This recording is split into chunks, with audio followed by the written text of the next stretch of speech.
हमारे स्टेज पर मुल्क की नामवर शख्सियत मोहतरम जनाब कोल से पाटिल साहब, रिटायर्ड जस्टिस और इंसाफ पसंद हलकों में एहतराम से की नज़र से देखी जाने वाली शख्सियत हम सब के मोहतरम स्टेज पर तशरीफ़ ला चुके हैं और हम उनका इस्तकबाल करते हैं।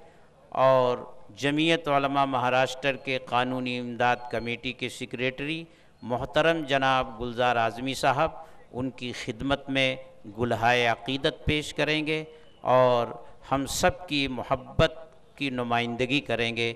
मोहतरम जनाब गुलजार आज़मी साहब मोहतरम कोल से पाटिल साहब को गुलहाए अक़ीदत पेश करते हुए, और एक और शख्सियत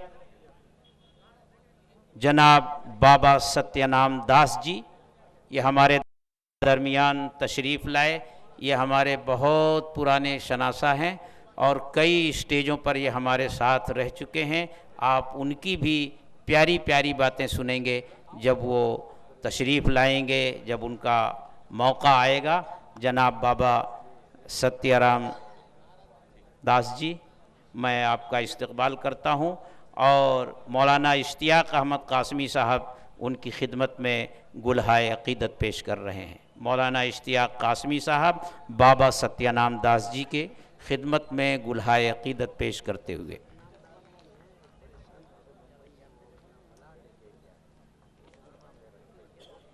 तजावीज़ का सिलसिला ख़त्म हुआ। ये 3 तजावीज़ थीं जो आपके सामने पैगाम की शक्ल में रखी गई। आप हजरात ने हाथ उठाकर उसकी तायीद की। अब तकारीर का सिलसिला मैं आगे बढ़ाता हूँ और सबसे पहले सिख मज़हब के नुमाइंदा जनाब सुरजीत सिंह खंघर से मुअद्दबाना गुजारिश करता हूँ कि आप तशरीफ़ लाएं और 10 मिनट के अंदर इस मजमे को प्यार व मोहब्बत का पैगाम दें, आपसी भाईचारा का पैगाम। अस्सलाम वालेकुम, नमस्कार, जय भीम। और आए हुए सभी मेरे भाइयों, आज ये बहुत अच्छा प्रोग्राम जिसकी कि आज के समय में बहुत ज़रूरत है, राष्ट्रीय एकात्मता का प्रोग्राम जमाते उलमा हिंद ने यहाँ पे जो रखा है। मैं आप सब जितनी भी टीम है जिन्होंने ये प्रोग्राम को ऑर्गेनाइज किया है, मैं उनको बहुत बहुत मुबारकबाद देता हूँ और उनसे ये विनती करूँगा कि इस तरह के और इजलास आप बाकी के भी इलाकों में रखें ताकि लोगों को विश्वास हासिल हो। आज की जो ज़रूरत है, हमारे गुरु महाराज ने एक बहुत अच्छी बात बोली, अव्वल अल्लाह नूर उपाए, कुदरत के सब बंदे, एक नूर से जग उपजा, कौन भले कौन मंदे। एक नूर से सारी पूरी दुनिया की उत्पत्ति हुई है, कोई ऊपर नहीं है, कोई नीचे नहीं है। हम सब आने के बाद दुनिया में मुसलमान बनते हैं, सिख बनते हैं, ईसाई बनते हैं, दलित बनते हैं, बाकी सब जिस जिस धर्म में जो पैदा होता है उस धर्म में वो बन जाता है। रास्ते अलग अलग हो सकते हैं लेकिन सबकी मंजिल एक है। आज यदि आप किसी ब्लड बैंक में जाओगे और आपका आदमी कोई रिश्तेदार बीमार है तो आप ये नहीं बोलोगे कि मुझे मुसलमान का खून चाहिए, मुझे दलित का खून चाहिए, मुझे हिंदू का खून चाहिए, मुझे सिख का खून चाहिए। वहां तो खून की जो भी उनकी वो ओ पॉजिटिव है, जो कुछ है वो बोलोगे। खून जो है हिंदू का मुसलमान को चढ़ रहा है, मुसलमान का हिंदू को चढ़ रहा है, सिख को चढ़ रहा है, पूरे लोगों को। क्योंकि ये जो दुनिया है इसमें सबसे बड़ा जो धर्म है वो इंसानियत है। सबसे बड़ा धर्म जो इंसानियत है। मैं आपको 2-3 बातें बोल के अपनी बात को, कि क्या है टाइम समय कम है, मैं आपको बोलना चाहूंगा। देखिए, शुरुआत के अंदर हिंदू धर्म के अंदर में 68 तीर्थ होते थे, तो 68 तीर्थ के ऊपर गुरबानी में लिखा है 68 तीर्थ सगल पुन जी दया परवान। इसका मतलब है यदि हम 68 तीर्थ यानी बद्रीनाथ, केदारनाथ, बाकी सब जगह जाके आ जाएं, पूरे 68 तीर्थ में कितना समय लगेगा, कितना कष्ट होगा, वो सब करने के बाद भी यदि हम वो तीर्थ पूरे कर लें, उसका जो पुण्य होगा वो एक तराजू में, और एक इंसान के साथ इंसानियत करना एक तराजू में बराबर है। दूसरा, गुरु महाराज ने क्या बोला? Truth is high, higher still is truthful living. यानी भगवान बहुत बड़ी ताकत है, भगवान के ऊपर एक ताकत है। वो बोले भगवान के ऊपर तो कोई नहीं हो सकता, भगवान के ऊपर एक ताकत है कि भगवान के बताए हुए मार्ग पे चलना। हमारा ग्रंथ साहब है, यदि हम उसको मानते हैं लेकिन उसकी बातों पे यदि नहीं चलते तो हमारे धर्म को मानने का कोई मतलब नहीं निकलता। इसके लिए धर्म को मानने से, धर्म की बताई हुई जो बातें हैं उसके ऊपर यदि हम चलें तो मैं समझता हूं किसी भी प्रकार का कोई मतभेद, किसी भी प्रकार का कोई द्वेष निर्माण नहीं होगा। मैं आज आपको इतना बोलते हुए, और देखिए दूसरी एक 4 लाइनें कबीर साहब ने क्या बोली है कि दुख में सिमरन सब करे, दुख में सिमरन सब करे, सुख में करे ना कोई, जे सुख में सिमरन करे दुख काहे का होए। हम लोग जो है अल्लाह से, परवरदिगार से, हमारे गुरु महाराज से कोई चीजें मांगते हैं, हम दुख में होते हैं, उनको याद करते हैं, लेकिन उसके बाद जब पा लेते हैं तो भगवान को भूल जाते हैं, अल्लाह को भूल जाते हैं। तो हमको जो है सुख भी आए चाहे दुख भी आए, सबके समान हमको सबको मान के चलना चाहिए। मैं समझता हूं कि गुरु महाराज ने हमारी वाणी के अंदर सबको एकात्मता, सबको एकता, सबको, किसी को कोई अलग अलग नहीं समझा है। हमारा लंगर साहब जब होता है तो उसके अंदर में गरीब अमीर सब एक लाइन के अंदर बैठते हैं, और वो कोई उनके अंदर भेदभाव नहीं होता है, कोई बड़ा नहीं कोई छोटा नहीं। इसलिए धर्म में इस बात को सबसे बड़ी जो दी जाती है वो ये है कि हम कभी भी किसी को ऊपर नीचे ना समझे, सबको बराबर समझे, चाहे गरीब है चाहे अमीर है, सबका अपना अपना ये है। इसलिए इंसानियत का जो धर्म है वो बहुत बड़ी चीज है। इसके लिए उसको हमको समझ के आज की डेट के अंदर में चलना है। सिख धर्म की शिक्षा ही यही है। सिख धर्म, जिसको सिख बोलते हैं, उसका मतलब ही है शिष्य, यानी मानने वाला, यानी गुरु महाराज को जो मानने वाला है वो मेरा शिष्य है, वो मेरा सिख है। और सिख में क्या चीजें दी है? उन्होंने सिर्फ बोला खुदा एक है, भगवान एक है, और अकाल पुरख, चाहे करतार बोला, चाहे सतनाम बोला, साहेब बोला, रहीम बोला, करीम बोला, वाहेगुरु बोला, सब चीजें यानी हमारे लोगों को अच्छाई की तरफ ले जाने वाली सारी चीजें। शक्ति दी, कृपान दिया, क से हमारी 5 चीजें जो है क के ऊपर निर्भर है। क से कृपान है, यानी शक्ति का प्रतीक भी है और हमारी सुरक्षा का साधन भी है।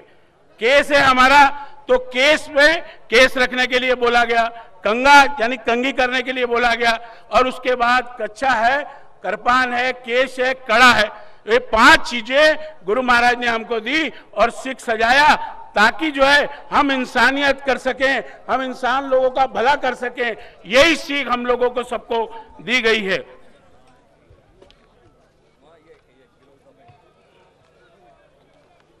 आज मैं आपको सिर्फ इतना ही बोलना चाहता हूं, ये जो भी जिस तरह का वातावरण अभी चल रहा है, इंसानियत के खिलाफ में एक माहौल पैदा करने की कोशिश की जा रही है। हम लोगों ने सबने अलग नहीं होना। ये देखिए जो 5 उंगलियां हैं, इनको यदि इकट्ठा करो तो मुट्ठी बनती है, मुट्ठी से चोट लगती है, लेकिन उंगलियों से हम खुद जख्मी हो जाते हैं। इसलिए आइए आज के दिन को ये जो प्रोग्राम आप सब लोगों ने मिलकर जिस तरह इसको कामयाब बनाने की कोशिश की है, प्रेस के लोग, बाकी सभी जो दूर दूर से इस प्रोग्राम में शिरकत करने के लिए आए हैं, मैं आप सबका शुक्राना अदा करना चाहता हूं, शुक्रिया अदा करता हूं और बहुत बहुत मुबारक देते हुए एक शेर बोल के अपनी बात को खत्म करता हूं कि खुदी को कर बुलंद इतना, खुदी को कर बुलंद इतना कि हर तकदीर के पहले खुदा खुद बंदे से पूछे, बता तेरी रजा क्या है, बता तेरी रजा क्या है। जय हिंद, जय महाराज, खुदा हाफिज। प्यारी बातों से हमारे और मजमे के दिल को मोह रहे थे और अपने धर्म के हवाले से प्यार और मोहब्बत का पैगाम दे रहे थे। अब मैं अपने प्रोग्राम को आगे बढ़ाते हुए बुद्ध धर्म के मज़हब हमारे मोहतरम जनाब भंतू जी अभय राजे साहब से दरख्वास्त करता हूं कि वो माइक पर आएं और अपने ख्यालात से और प्यारी प्यारी बातों से हम सबको फ़ायदा पहुंचाएं। जनाब भंतो जी अभय महाराज जी।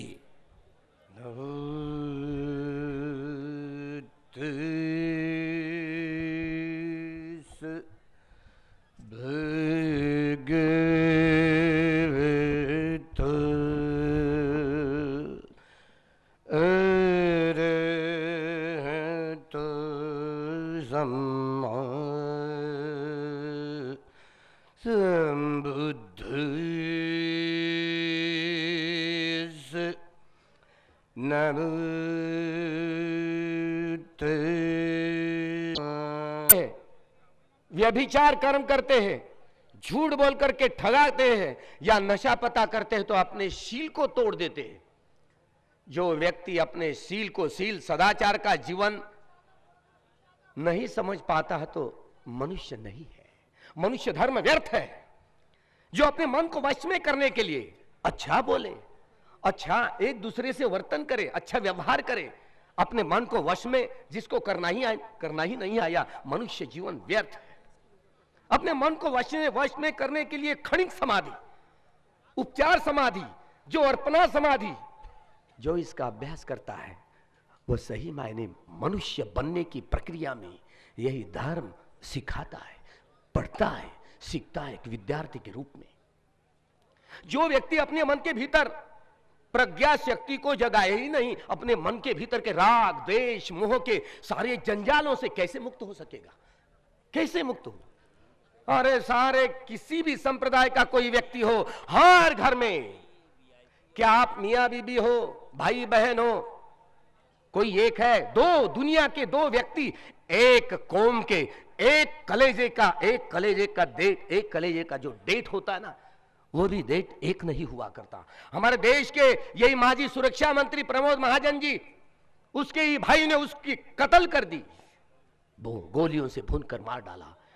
एक कलेजे के टुकड़े होकर भी कितनी ऐसी द्वेष भावना बढ़ी है, एक दूसरे का भाई बहन, मां बाप, कोई किसी को पहचान नहीं पाता, मनुष्यता का व्यवहार कर नहीं पाता। हम कैसे मनुष्य बने? मनुष्य का धर्म होता है सत्य है, शुद्ध होता है, सबका होता है, धर्म सबका होता है। कैसे जानेंगे? एक दूसरे के बीच में इतना तनाव निर्माण करने से क्या होगा? देश भी निर्माण नहीं हो सकता। इस देश को निर्माण करने में हिंदुओं की, बौद्धों की, जैनियों की, सिखों की, मुसलमानों की, ईसाइयों की, सबकी ताकत लगी हुई। सब लोगों ने अपना खून बहाया है, सबका त्याग, सबके त्याग और बलिदान को याद करते हैं।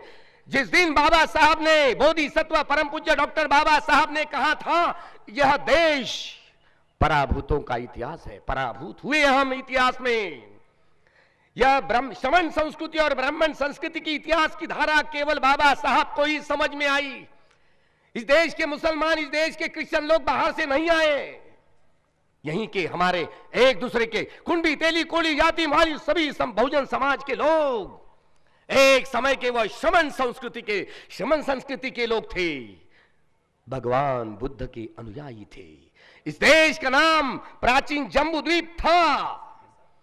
वो जम्बूद्वीप के रहिवासी लोगों, हम सब एक है, चाहे अपने आप में लोग कोई हिंदू कहता फिरे, बौद्ध कहता फिरे, जैन कहता फिरे, यहूदी कहता फिरे, ईसाई कहता फिरे, मुसलमान कहता फिरे, सिख कोई हो किसी संप्रदाय का, हम भाई है। इसको मत तोड़ने दो। जो कोई ताकत इनको तोड़ना चाहती है वह पापी है, पुण्यवान लोग नहीं है। एक इंसान बनाने के लिए बाबा साहब ने इस देश का संविधान जो बनाया, एक देश के लिए नहीं है। जितनी सारी समाज में तब्दीलियां आई, क्रांतियां हुई, नेपोलियन बोनापार्ट, वो गुलामों का नेता स्पार्टाकस, नेपोलियन बोनापार्ट, जहां अंग्रेजों के जमाने में 1600 में जो औद्योगिक क्रांति हुई, उसके बाद में जो पूंजीवाद छा गया पूरे संसार में, जो पूंजीवाद जिसमें पूंजीपति और शमन लोग जो कम पूंजीपति और मजदूर लोग, यहां वर्ग संघर्ष चलते आ रहा। कम्युनिस्टों के नेतृत्व में अलग अलग तब्दीली आई, समाजवादी क्रांतियां हुई, नव जनतंत्रात्मक चाइना में भी माओ से तुंग के नेतृत्व में बदलाव आए। अलग अलग समाजवादियों के मामले में बाबा साहब की यह धारणा थी, भगवान का जो राजा महाराजों का जो उपदेश करते थे, तुम्हारी ये प्रजा तुम्हारे पुत्र के समान है, पुत्र की जैसे हिफाजत करते हो उसी समान प्रजा की हिफाजत करनी चाहिए। या देश का या राजा घटना चलाने वाला कोई चला नहीं पाएगा। संविधान कितना भी अच्छा हो, अगर संविधान चलाने वाले लोग ठीक नहीं है तो संविधान कैसे चल पाएगा। ये टूटे हुए मनों को जोड़ने वाला संविधान जिसने बाबा साहब ने बनाया है, हिंदू मुस्लिम सिख ईसाई यहूदी जिस देश किसी संप्रदाय के हो, सभी संप्रदायों को जोड़ने वाला ये संविधान है। मैं तो इंटरनेशनलिस्ट हूं, मैं तो अंतरराष्ट्रीय, मैं किसी देश की सीमाओं को मैं इतनी यांत्रिक तरीके से नहीं मानता। क्या सभी सारे विश्व में आदमी ही रहते हैं ना? सारे देश के सीमाओं की जितनी सारी सेनाएं निकाल दो, क्या होगा? क्या होगा? अरे हम तो सारे विश्व के जितने सारे संप्रदाय हैं एक दूसरे के भाई बहन है, मित्र है, सच्चे रिश्तेदार के रूप में मनुष्य करके जन्म लेना। जब जन्म लिए है सद्धर्म को धारण करना सीखे। विपश्यना यह ऐसी विद्या थी, भारत की प्राचीन विद्या, सब लोग भूल गए। बौद्ध लोग भूल गए, हिंदू लोग भूल गए, मुसलमान लोग भूल गए, सिख लोग भूल गए, ईसाई लोग भूल गए, सब के लोग कर्मकांड करते रहे। ये 108 मणियों की माला का जाप करते रहे। सभी संप्रदाय के सारे लोग धर्म को धारण करना ही भूल गए। प्राचीनतम विद्या को धारण करेंगे, टूटे हुए मनों को जोड़ पाएंगे। टूटे हुए मनों को जोड़ने की ये विद्या, यही विपश्यना विद्या है। आओ सभी संप्रदाय के लोगों, सारे विश्व को जोड़े, सारे विश्व को जोड़े, सारी देशों की सीमाएं, उनके सैनिक सारे सेना सारी दूर हो जाए। हम सारे विश्व को जोड़ना चाहते हैं। विश्व में इंसान ही तो रहते हैं, यह इंसान का धर्म होता है। धर्म हिंदू नहीं होता, बौद्ध नहीं होता, सिख नहीं होता, मुसलमान नहीं होता, यहूदी नहीं होता, ईसाई नहीं होता। धर्म शुद्ध होता है, सत्य होता है। सत्य धर्म को धारण करेंगे कैसे? अपने मन को वश में करना ही नहीं आया, भूल गए सब लोग। कर्मकांड सभी संप्रदाय के विश्व के सारे लोग कर्मकांड में ऐसे फंसे हुए, कैसे जान पाएंगे? इस जंजाल से कैसे बाहर आए? राग द्वेष मोह, जो अहंकार दुर्भावना, ये सारी जितनी सारी जहर है, इस जहर को कैसे निकाल बाहर करेंगे? आदमियों को जोड़ेंगे कैसे? इस आदमियों को जोड़ने के लिए बाबा साहब अंबेडकर जी ने इस देश का संविधान लिखा। एक देश के लिए नहीं, विश्व को युद्ध की जरूरत नहीं होती, बुद्ध की जरूरत होती है।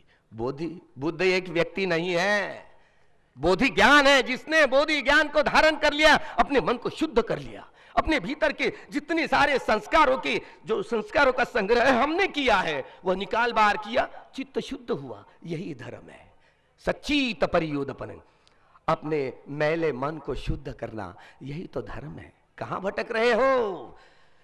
एक दूसरे के बीच में ऐसी दरार फैला करके क्या पाओगे? यहां ब्राह्मणवाद, यहां हम लोग चंद्रपुर दीक्षा भूमि से हम लोग महू तक बाबा साहब अंबेडकर जी का जयंती उत्सव मनाने के लिए गए थे। हमारे सारे मुसलमान भाई हमारे उस पदयात्रा में उस महू की शामिल हुए थे।